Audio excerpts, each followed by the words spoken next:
नमस्कार। आज हम जूनागढ़ किला बीकानेर के बारे में जानेंगे, तो चलिए वीडियो शुरू करते हैं। लाल पत्थरों से निर्मित बीकानेर का जूनागढ़ का किला प्रसिद्ध राठौड़ शासक राय सिंह ने बनवाया था, जो मुगल बादशाह अकबर और जहांगीर का प्रमुख एवं विश्वस्त मनसबदार था।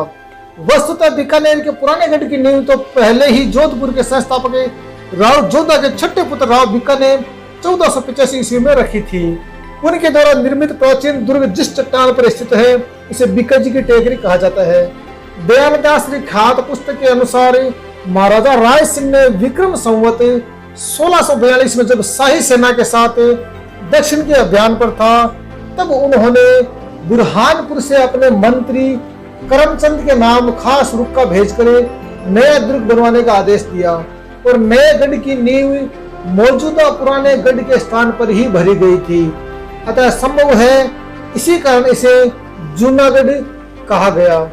भारत सरकार के सूचना एवं प्रसारण मंत्रालय से प्रकाशित अपनी पुस्तक भारत के दुर्ग में दीनानाथ दुबे ने लिखा है कि जूनागढ़ की नींव 30 जनवरी 1586 ईस्वी को रखी गई और 17 फरवरी 1594 को यह पूरी तरह से बनकर तैयार हुआ। धावन श्रेणी का यह जूनागढ़ दुर्ग चतुष्कोण या चतुर्भुजाकृति का है, का लगभग 1078 गज की परिधि में बना हुआ है। दीनानाथ दुबे लिखते हैं कि कहते हैं कि दीवारों के भी कान होते हैं, किंतु हिंदू मुस्लिम मिश्रित शैली से निर्मित इस दुर्ग की दीवारें तो बोलती भी है। बीकानेर के राजाओं द्वारा मुगलों की अधीनता स्वीकार करने के कारण यद्यपि बीकानेर पर कोई भारी आक्रमण तो नहीं हुआ, मगर उसे जोधपुर और नागौर के अपने सहजातीय राठौड़ बंधुओं के आक्रमणों का सामना करना पड़ा।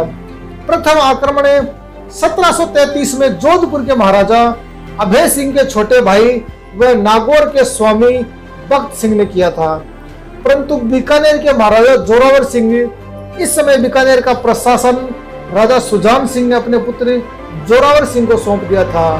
तो जोरावर सिंह की सेना ने भक्त सिंह के आक्रमण को विफल कर दिया। यह समाचार सुनकर जोधपुर का महाराजा अभय सिंह स्वयं एक बड़ी सेना के साथ भक्त सिंह की सहायता के लिए बीकानेर पहुंचा, परंतु दोनों भाइयों की सम्मिलित सेना भी बीकानेर को परास्त नहीं कर सकी। अंत में मेवाड़ के महाराणा संग्राम सिंह द्वितीय ने मध्यस्थता कर दोनों के बीच सुलह करवाई। द्वितीय आक्रमण 1740 में जोधपुर के महाराजा अभय सिंह ने किया था, मगर इस बार अभय सिंह के भाई भक्त सिंह ने बीकानेर के राजा जोरावर सिंह की सहायता करते हुए अभय सिंह के विरुद्ध मेड़ता पर आक्रमण कर दिया। भक्त सिंह के परामर्श पर जोरावर सिंह ने जयपुर के शासक सवाई जय सिंह को भी सहायता के लिए आमंत्रित किया। सवाई जय सिंह ने बीकानेर दुर्ग को जोधपुर की सेना के दबाव को कम करने के उद्देश्य से जोधपुर आक्रमण कर दिया। ऐसे में अभय सिंह का बीकानेर पर अधिकार करने का सपना पूरा नहीं हो पाया और उल्टे उसे सवाई जय सिंह के सामने आत्मसमर्पण करना पड़ा और 21 लाख रुपए मुआवजे के रूप में देने पड़े। इस धन में 11 लाख रुपए के वे जेवर भी थे, जो जय सिंह ने अपनी पुत्री को अभय सिंह के साथ विवाह के अवसर पर दिए थे।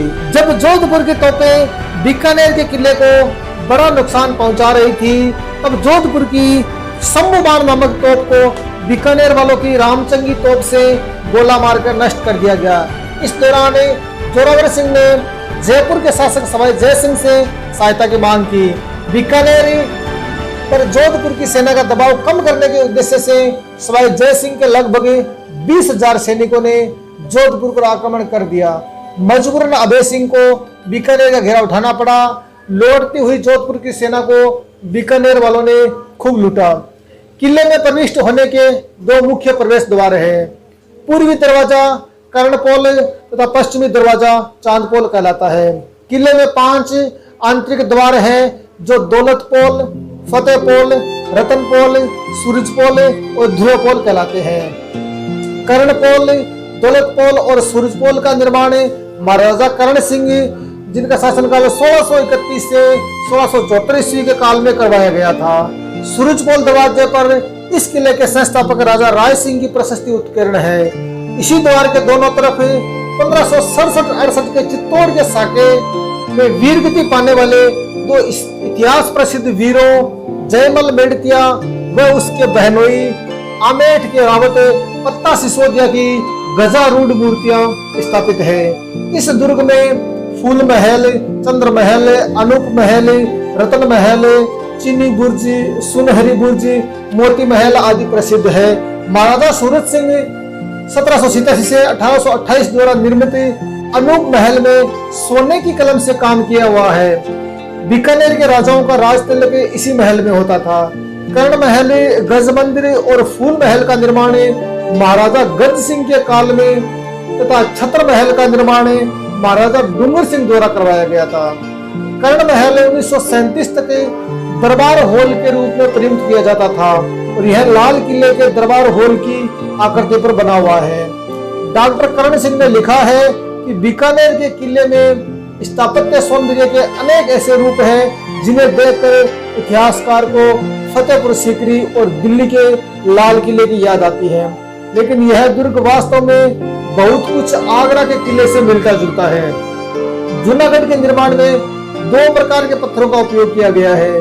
पीले पत्थर को जैसलमेर से मंगवाया गया है तथा लाल पत्थर को बीकानेर के ही दुलमेरा नामक गांव की खान से निकाला गया है। जूनागढ़ के मुख्य भवन अर्थात राजमहल तक पहुंचने में कुछ बड़े विशाल द्वारों से गुजरना पड़ता है जिन्हें पोल कहा जाता है। वे पोल बीकानेर के विभिन्न शासकों ने सुरक्षा की दृष्टि से बनवाए। इन द्वारों को कर्णपोल, दौलतपोल और सूरजपोल आदि नाम दिए गए।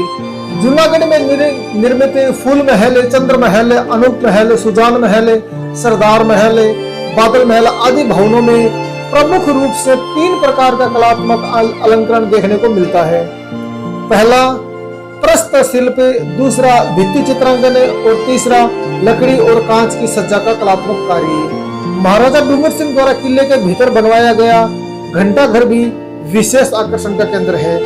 37 बुर्जों वाला यह दुर्ग 1934 तक राज परिवार का आवास रहा था। राजस्थान में पहली बार लिफ्ट इसी दुर्ग में लगाई गई थी। जूनागढ़ के भीतर 33 करोड़ देवी देवताओं का मंदिर है जिसमें सिंह पर सवार गणपति, हेरंब गणपति की दुर्लभ प्रतिमा भी है। हमें यहाँ की मथेरन शैली की चित्रकला के विकास का पता चलता है। बीकानेर के राजाओं ने चित्रांकन, शिल्पांकन में निपुण मथेरना जाति के लोगों को प्रश्रय दिया जिससे जंगल प्रदेश में बहुरूपी भित्ति चित्रों का रूपांकन हो सका। नमस्कार, ये था बीकानेर का इतिहास। ये आपको कैसा लगा?